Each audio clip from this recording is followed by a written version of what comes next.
Hello and welcome to this video where I'll be showing you the features of the Halcyon Restricted Tasks Manager. This product enables you to take the system down into restricted state, perform restricted tasks that would normally be manually typed by an operator, and then return the system out of restricted state into normal production mode. You join me now on the IBM I within the Halcyon Restricted Task Manager menu. You can see there's a few options that are available, and I'm going to take you through each individual option so you can see what's contained behind there. But we're going to dive straight in with option 10, work with restricted task groups, which is where you actually set up the restricted tasks that you want to be performed by Halcyon. So when we come into the work with restricted task groups, you can see at the bottom there's an F6 to add, and this is where you begin adding restricted tasks that you want to be performed. I'm going to use the example of reclaim storage. The start time option specifies when this group is actually allowed to be ran. So if I leave it as any, this group can be ran at any time. If I use the option of cal, that's going to allow you to specify a calendar, which it will ensure that the restricted task group will only run if the calendar is either set to on or off days, and we'll come to calendars a little bit later on so you can see what that looks like. Or you can set specific time. So for example, when you want to run a reclaim storage, it's going to be outside of your business hours. So you may say that this restricted task group is only allowed to be started if it's between the hours of 2300 and 0500. Moving on to the pre-start command, this is a command that Halcyon's going to perform before it starts taking the system into restricted state. So I'm going to page down into the second page, and you can see that we have a pre-start phase timeout. Now what this part of the product does is it will alert any users that are logged on to say that the system's going to be taken into maintenance mode, and it will give them the time that the system's going to enter that mode, and that time will depend on the value that you set against the timeout value. The timeout action enables you to specify where you have users still signed on, whether you want to end the job or whether you want to abort the system going into restricted state. The message that gets sent to the users when the pre-start phase begins is set as a default value, and when we go and look at the system defaults, you'll see the exact text wording. That can either be changed at the system default level, or you can change it on a per group basis within here. Next we move on to the end system phase. So we've pre-warned the users that the maintenance will begin. Once that phase has completed, we'll then have a period that you can set for the timeout value before the system is ended. F16 will give you a list of substitution variables that are available, and they can be incorporated into the messages if you wish to add your own. Page down again will take me on to the next section, and this is where you actually specify the commands that would normally be entered by an operator. So for this example, we're just going to use the reclaim storage command. If you was doing a system save and using one of the savobj or savlib commands, for example, you could choose if you wanted to log the saved objects, and you have different levels that you can log. You can log to library, object or member. Once the task has been started, of course, if there's any errors that occurred, you want to be able to choose how you recover Halcyon out of the restricted state. And there's three options. You can either continue with the group. The end group option will literally end the group. The abort action will mean it will abort the group completely, and it will move on to the system recovery stage, which we'll see in a moment. F16 down the bottom here will enable you to use substitution variables in the command if you need to pass variables through. And I'm just going to press enter now that I've created this task, and that will return me back to the group. So now I can continue adding multiple tasks that are going to be run as part of the group. Page down takes me to the last part of the setup for this particular group, and this is the recovery. So where we did an abort action on the task that we just saw there, it will come back and it will then look at what recovery we want to take. The normal recovery is to restart the system, but you can also choose to power down the system, and if you take the power down option, it will then ask you if you want to restart the system. So essentially we can IPL the box. If you was looking to do an immediate IPL, then obviously you can take that option. Alternatively, you can choose when you want to bring the box back up, whether it's today, tomorrow, or a specific date. Or alternatively, you can choose no, which will leave the box powered down. On the error recovery, so this is where the task group itself has aborted, how would you like Halcyon to return the system state? Would you like the system to be started, or again you have the power down option? And finally, down at the bottom, just like we had a pre-start command, you can also run exit commands. So once we've created the restricted task group, we press enter, and you'll see now that that group is added and that's ready to be run. Now there's several ways that you can run the restricted task group.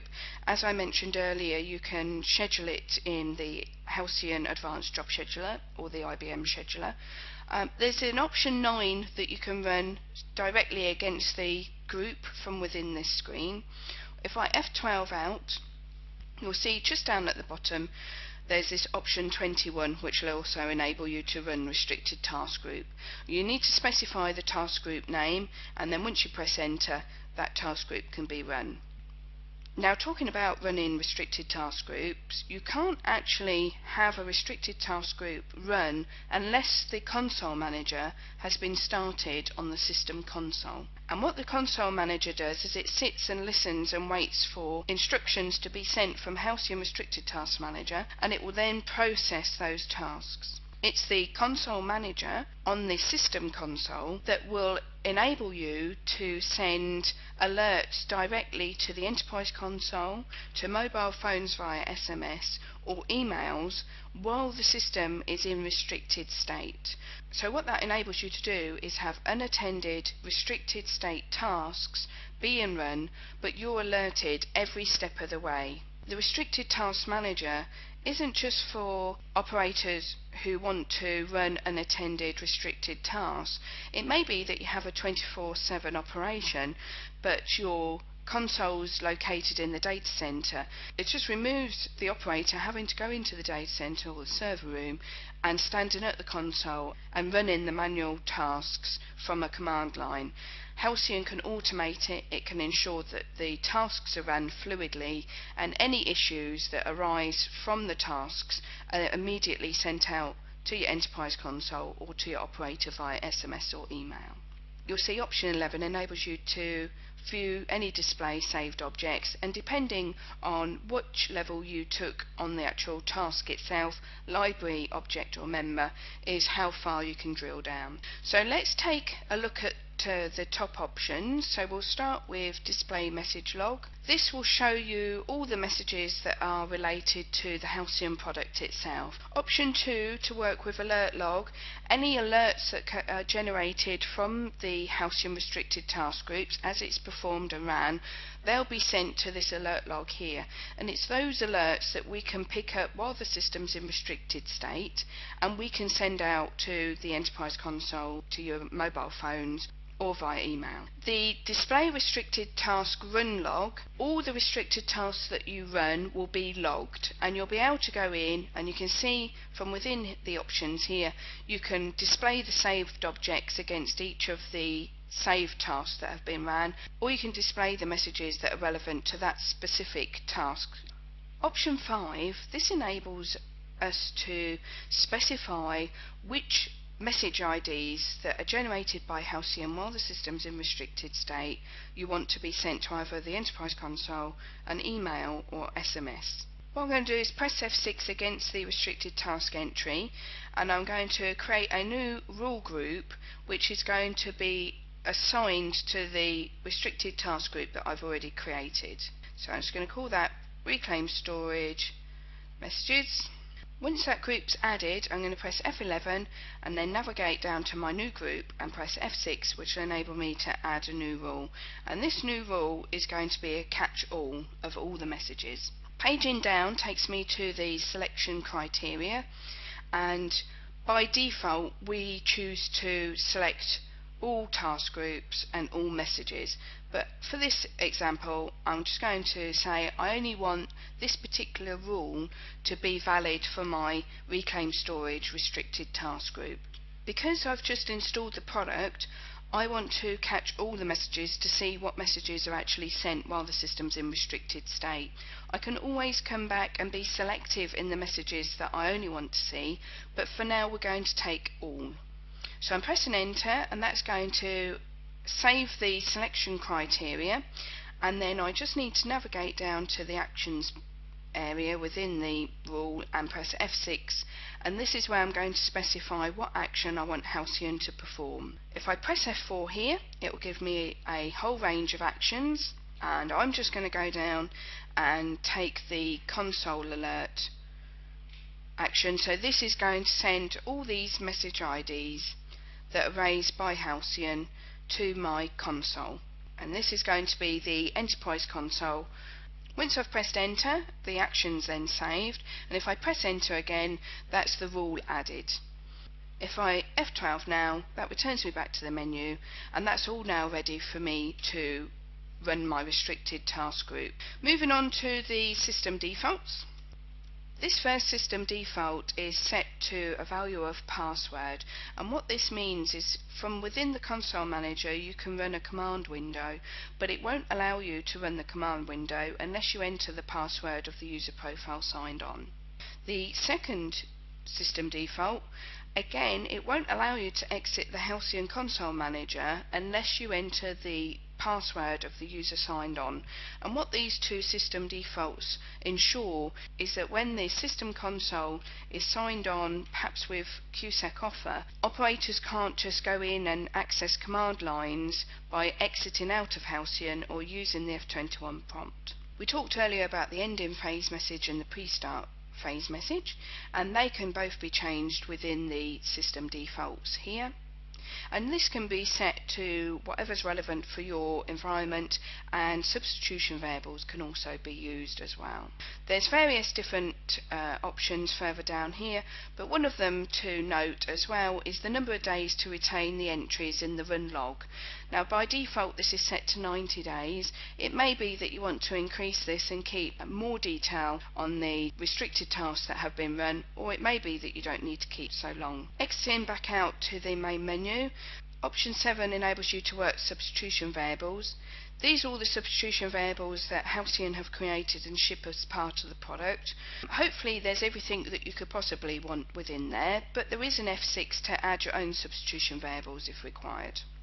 Option 8 enables you to work with the command templates, and what these are all the commands that have been put together by Halcyon that we feel would be useful to operators and would normally be run when the system is in restricted state. Again, you can add your own template, so if there's something that you typically run when the system is in restricted state, we haven't included it, you just press F6, give the template a name and description, and then just add in the command that you would normally run.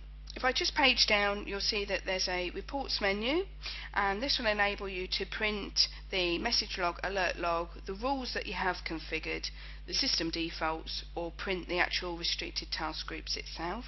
Work with calendars, we touched on it just slightly earlier. I'm going to take option 2 to go in and change, and you can see from this default calendar the blue days are days that are turned off and the white days are days turned on. Now it may be that you want to create a new calendar yourself, so you press F6 and you can call it the same so it matches the task group that you're running. Reclaim storage. Now by default when you create a new calendar all the days are turned off, and in order to turn days on you just use the Y to say yes, I want those days to be turned on. It may be that you don't run a reclaim storage every month, Just for demonstration purposes, I'm just going to turn on the last Sunday of every month, and when I specify in the task group that I want to use a calendar, I can point it to this calendar that I've just created, and it will mean that the Reclaim Storage restricted task group is only allowed to run on the last Sunday of every month. If I press F13, that will give me a list view, which will also then enable me to specify the time ranges that is also valid for those days. So to come out of here, we press enter, and then just F12, that will take us back to the menu. At the bottom we have option 70, which will display the product information. So this will give you the current PTF level that you're running for this particular product, and also the authority code that you have in place. And if I F12 back out and go to option 71, that will give you a list of the system information for the current IBMI. That system information is really helpful to us. That enables us to generate the license code. So if requested by our sales admin team, it's just easy to come in, do a screenshot of this and send it in to us. I hope that's given you a great overview of the Restricted Task Manager product. If you have any further queries or configuration issues, please feel free to email us at technicalservices@halcyonsoftware.com. Thank you.